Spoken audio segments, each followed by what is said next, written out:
Bonjour Emma. Bonjour Cyrielle, bonjour Salomé Lelouch. Alors aujourd'hui, parce que je crois que vous avez été emportés par ce spectacle et parce qu'il est une plongée en eau profonde, j'avais envie de partager avec vous et avec nos auditeurs le bouleversement que peut susciter Sentinelle, la pièce de Jean-François Sivadié qui va se jouer de nouveau cette saison.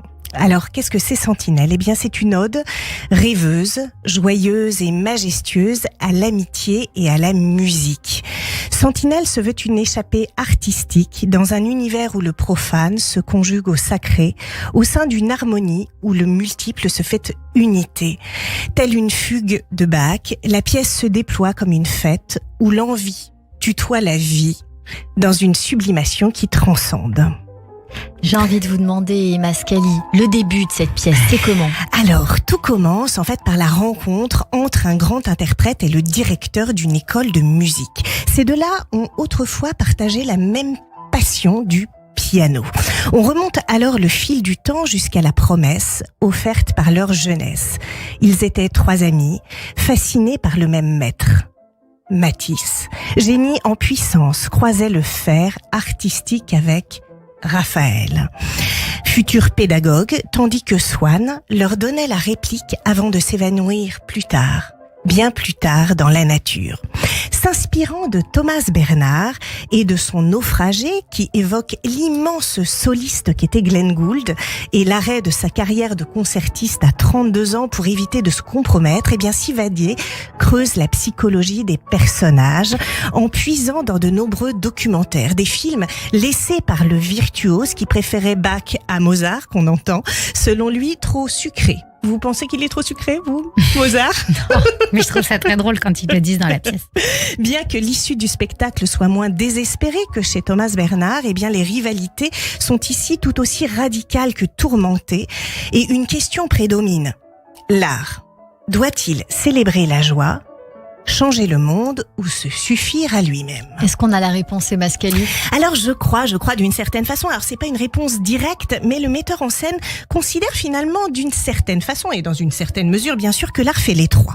Son parti pris, je crois, en témoigne. En fait, quand le spectacle démarre, eh bien on a un éclairage très simple avec juste un projecteur et le spectacle s'ouvre sur des mains qui dansent. Les doigts dessinent des notes dans le vide qui s'évanouissent en volutes de poussière argentée, pas de piano sur le plateau, et pourtant la musique envahit la salle dans une grâce que les corps et la voix des acteurs nous transmettent. Des gestes, des mots. La scénographie imaginée privilégie la sobriété, 3 chaises en bois, une petite table pliante au pied de métal, 2 toiles tendues qui se font écran pour figurer l'espace où toute l'action prend place. Et même si l'on parle de musique, eh bien c'est le théâtre par son ancrage visuel qui rappelle qu'il est interrogé. La musique est un masque, nous dit Sivadié, le masque, persona que les acteurs portaient dans les amphithéâtres antiques, ces masques porte-voix qui cachent les visages pour mieux révéler les âmes. Tout ici, en creux, évoque la recherche de l'émotion, de la beauté et de la vérité. Une quête nécessaire qui interroge la séduction, qui explore l'émancipation vers la liberté pour révéler l'acte fondateur de toute création. Et c'est alors que le public devient le 4e protagoniste de l'histoire parce que toute création véritable se révèle finalement double, un lâcher-prise et un laisser-aller à l'humilité nécessaire pour s'autoriser à la rencontre. Une rencontre, c'est une façon de se laisser désarmer par l'autre et c'est peut-être ce qu'il y a aussi dans votre spectacle Salomé Lelouch.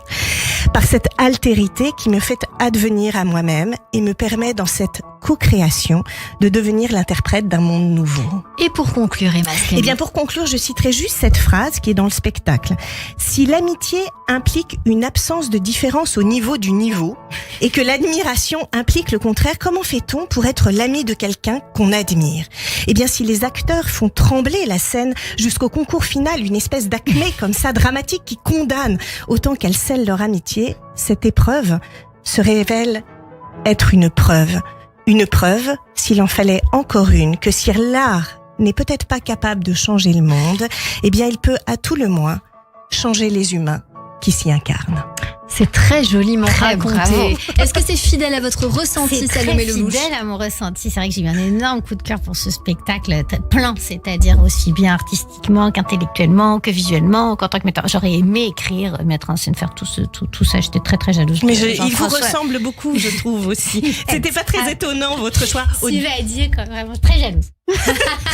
Mais quand même, comme le sont En les fait, j'ai fait un artistes. truc très bizarre. J'ai envoyé un mail en lui proposant de le programmer au Théâtre Le Pix, en sachant que c'était tout à fait absurde, puisqu'il joue dans les plus grands théâtres de Paris. Mais je me suis plus qui m'a dit, mais enfin, qui ne t'entraîne de rien. Je dis, bah, c'est vrai. Il m'a répondu très gentiment en plus. Mais voilà, j'ai adoré ce spectacle, c'est vrai, qui revient là au Théâtre du Rond-Point cette année. Et tout. Et oui, vous en parlez très bien. Merci beaucoup. Merci Mascali. Je rappelle